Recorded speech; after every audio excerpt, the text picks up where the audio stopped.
Você já ouviu falar em bandas de escravos? Exatamente isso, bandas que tocavam para os grandes barões do café, que eram formadas pelos seus escravizados. Você sabia que isso existia aqui no Vale do Café? Pois é essa história que eu vou contar hoje para vocês. Olá amigos, tudo bem com vocês? Sejam bem-vindos ao canal Doutor História. Meu nome é Antônio Carlos e aqui nós falamos sobre história e muito mais. Hoje eu vou contar para vocês sobre essa peculiaridade que existia aqui no Vale do Café na época do Império do Brasil como um todo. Mas antes quero pedir a você para se inscrever no canal, deixar o seu like e compartilhar esse vídeo com seus amigos, tá bom? Então vamos lá. Meus amigos, nós sabemos que a escravidão foi uma instituição perversa, cruel, que existiu no Brasil entre os séculos XVI até o final do século XIX. Com o passar dos anos, um grande número de escravizados começou a vir para o Brasil. Eles começaram a ser trazidos para cá para abastecer de mão de obra as lavouras. O café foi a grande matriz econômica do Império do Brasil e aqui do Vale do Café. E um grande número de escravizados foram trazidos para cá para poder trabalhar aqui. A escravidão no Brasil ela já existe desde 1530, né? Com Tomé de Souza, que vai trazer o primeiro lote de pessoas escravizadas da África para o Brasil. Então, ao longo dos séculos e século XIX, com a cultura do café, que exigia muita mão de obra escrava, claro que eles vão traficar muitos africanos para essa região. Na verdade, o século XIX também é um século marcado por uma pressão externa para acabar com o tráfico nas Américas, não especificamente no Brasil, um movimento liderado pela Inglaterra. E vai ter essa contradição, né, principalmente no Brasil, que é um momento em que já se discute, né, esse absurdo da escravidão com mais ênfase, já é discutido com mais força. Então, as fazendas de café que exigiam muita mão de obra escrava, o fluxo de escravizados para essa região vai ser imenso.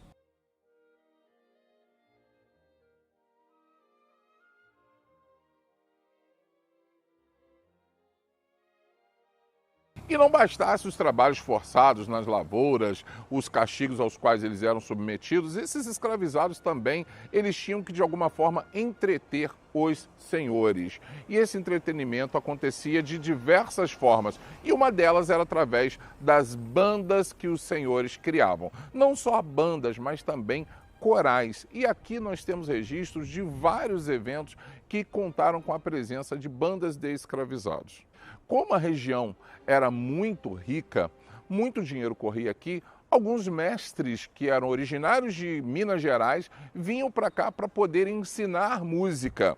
A exemplo do que acontecia na Real Fazenda de Santa Cruz, que era uma fazenda pertencente à família real e depois à família imperial.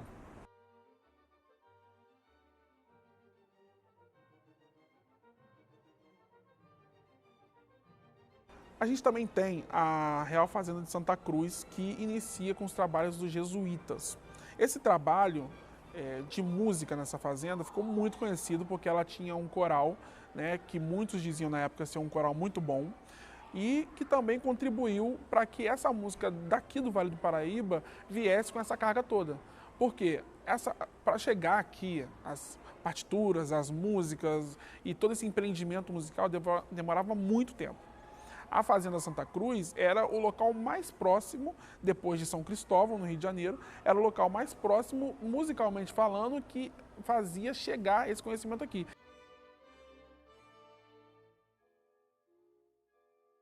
Quando eu fui ler o livro da Lilia Schwartz sobre o Império em Procissão, e ela fala todo do ritual montado para a coroação de Dom Pedro II, e quem que foi a banda que tocou na festa de coroação? A banda de negros da Fazenda Real de Santa Cruz. Eu acho que aí já diz muita coisa, né? Impecavelmente uniformizados, se o imperador tinha uma banda formada de negros, por que eu também não posso ter?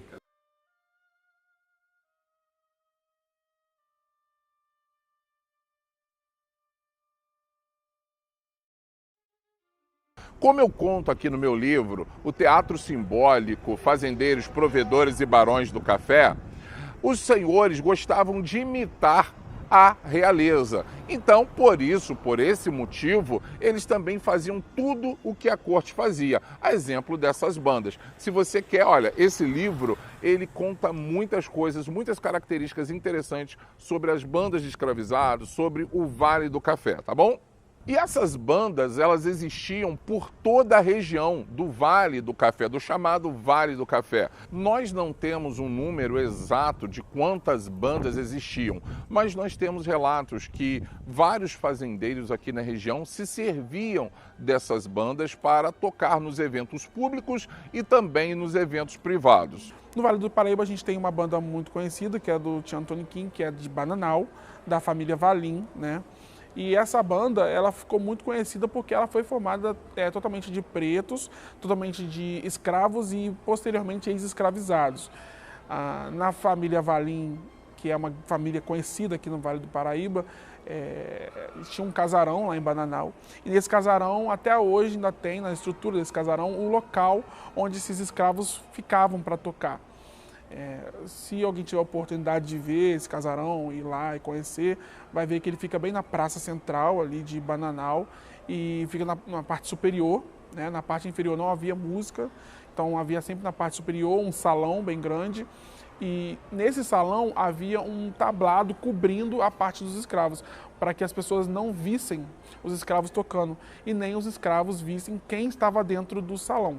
Então, a única pessoa que conseguia ver, né, ter o acesso ali dos dois lados, era a pessoa que estivesse regendo os escravos, que poderia ser ou não um preto escravizado. E essas bandas tocavam em tudo quanto é tipo de evento, fosse nos eventos particulares, como nós temos registros, e também em solenidades que aconteciam durante o ano. A gente tem também uma grande contribuição de parte dessas bandas com os eventos que haviam no Brasil no período. Então, alguns desses senhores se tornavam mecenas, não mecenas no sentido de patrocinar, mas mesmo fidalgos, né? Esses fidalgos, que vêm da expressão fidalgo, né? Eram pessoas que compravam esses escravos para poder tocar para eles. E era uma questão de status levar esses escravos para onde eles fossem, para poder tocar. As igrejas da época, as paróquias, elas pediam esses senhores, esses escravos para poder tocar nas suas festividades, pediam para tocar nas praças públicas quando tivesse algum evento, né, alguma nomeação ou quando ia fazer alguma visita formal, também pediam essas bandas de escravos. Essas bandas, tecnicamente, elas tinham os mesmos repertórios, assim, as músicas elas não variavam muito, esses ritmos, se a gente for colocar eles para tocar hoje, parece que é tudo a mesma música, mas na verdade não era, né? É porque o estilo da época girava sempre em torno da mesma coisa.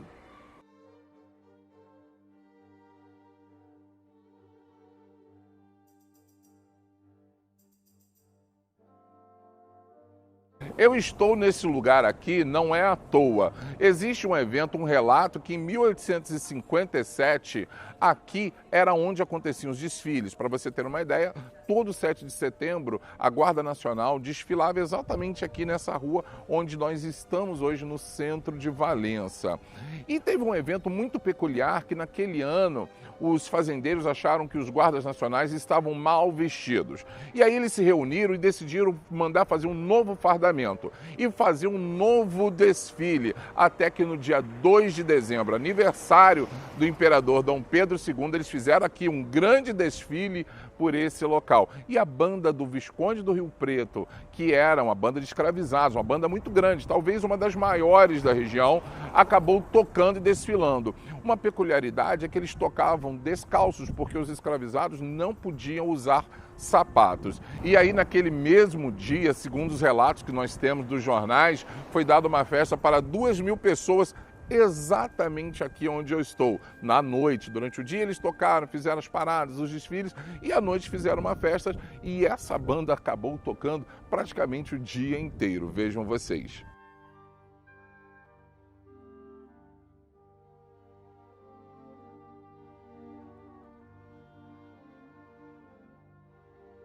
Nessas bandas, a qualidade era um pouco variável. Claro que não é nenhum Spotify que a gente conhece hoje, né? Uma qualidade assim exímia, não tinha gravador na época, mas pelos instrumentos, pela rustidão dos instrumentos e pelo conhecimento técnico que a gente tem das partituras, a gente pode supor que essa qualidade era basicamente uma das melhores que a gente tinha para a época, né? Nem sempre era a melhor, mas como o povo não entendia muito, né, de música, esse refinamento musical no Brasil ainda não era aguçado como era na Europa, por exemplo, a gente não tinha grandes teatros, não se fazia ainda grandes espetáculos como na Europa, então servia para tocar onde tivesse que tocar, né? Então os instrumentos que a gente tinha eram trombetas, que eram os trompetes, né? Sacabucha, que era um instrumento estilo trombone, né? O que nós chamamos de sacabucha, trombone de vara. Nós tínhamos também as rabecas, os violinos, a gente tinha um violoncelo bem rústico, assim, coisa que quase ninguém conseguia tocar direito. Tínhamos alguns saxofones no estilo também sacabucha, aí é variável, né? Essa questão é bem variante. E tínhamos também clarinetas, que na verdade chamávamos de requinta. A clarinete da requinta, só para quem não sabe, a clarineta e a requinta elas se diferenciam por a quantidade de chaves e pela tonalidade. Eu estou aqui na Santa Casa de Misericórdia de Valença, uma instituição que foi criada em 1839 por um grupo de fazendeiros. E durante todo o século XIX, esse era um espaço de poder, onde os fazendeiros eles criavam um processo meio de enobrecimento, ou seja, era muito chique, muito elegante, pertencer a essa instituição. E não foram poucas as vezes que as bandas dos escravizados vieram tocar nesse lugar, exatamente na posse desses provedores. É importante salientar que a Santa Casa era um local para cuidar das pessoas pobres e até mesmo dos escravizados. Os ricos não se tratavam aqui, eles se tratavam em casa. E houve um evento especial no dia 8 de setembro de 1868 que marcou esse lugar. Sabe por quê? Porque o Visconde do Rio Preto era o provedor dessa irmandade e faleceu no dia 7 de setembro de 1868. No dia 7 de setembro, ele estava comemorando o aniversário de 66 anos, inaugurando uma estrada que ligava a sua propriedade à Estrada União Indústria. Enfim, era um momento muito à festa, mas ele acabou tendo um infarto fulminante e veio a óbito. No dia 8 de setembro de 1868, houve um grande velório aqui na Irmandade, porque afinal de contas ele foi o maior benemérito no século XIX desta Irmandade. E o cortejo com a banda dos escravizados, que tocaram naquele evento que eu contei para vocês, tocou também até lá o cemitério do Riachuelo. Foi um evento que, inclusive, os jornais narram que a banda tocava acompanhada do coral de escravizados que ele também possuía em sua fazenda. A do Visconde do Rio Preto, né, que era famosa também, ele não tinha só uma banda de escravizados, como ele tinha também um coral, né? Um coral formado com, enfim, que fazia apresentações aqui em Valença, né? Eu agora vou lá para a praça que fica em frente à antiga casa do Visconde do Rio Preto, que leva o nome dele, a Praça Visconde do Rio Preto. Lá eu vou contar uma história muito curiosa para vocês de duas bandas de escravizados que tocaram lá em 1876. Uma banda do Barão do Pilar e outra banda do Visconde de Pimentel.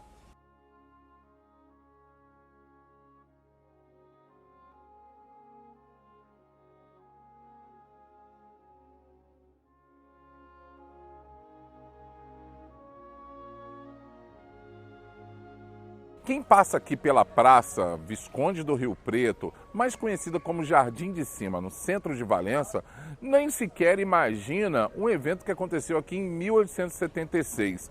Meus amigos, como vocês vão ver na foto, foi feita uma festa, foi feito um evento aqui e construíram uma réplica de um castelo medieval. E nesta réplica tocaram duas bandas de escravizados, a banda do Visconde de Pimentel e a banda do Barão de Pilar, que inclusive aparecem nessas fotos. E se vocês verificarem, eles aparecem ao lado dos escravizados com os instrumentos, você tem os jagunços do lado, tomando conta.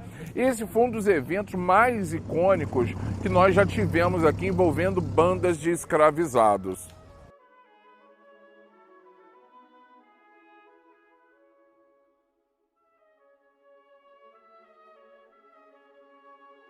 Durante muito tempo eu fiquei imaginando por que era uma banda de escravos, né? E eu fiquei muito encafifado com isso. A gente teve aqui em Valença duas famosas, que foi a do Visconde de Pimentel, que tem registros fotográficos, né, inclusive sobre essa banda, e notícias sobre ela, e a do Barão do Pilar. Né? O Barão do Pilar era um fazendeiro de Rio das Flores, hoje Rio das Flores, da freguesia de Santa Teresa. Aliás, as fotografias que nós temos retratam exatamente as duas bandas.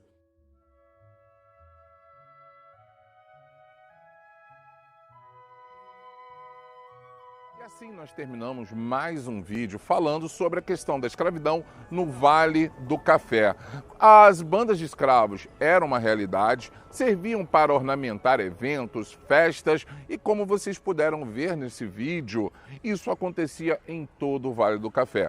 Se vocês gostaram, não deixe de se inscrever no canal, curtir, deixar o seu comentário e compartilhar com seus amigos. Até a próxima!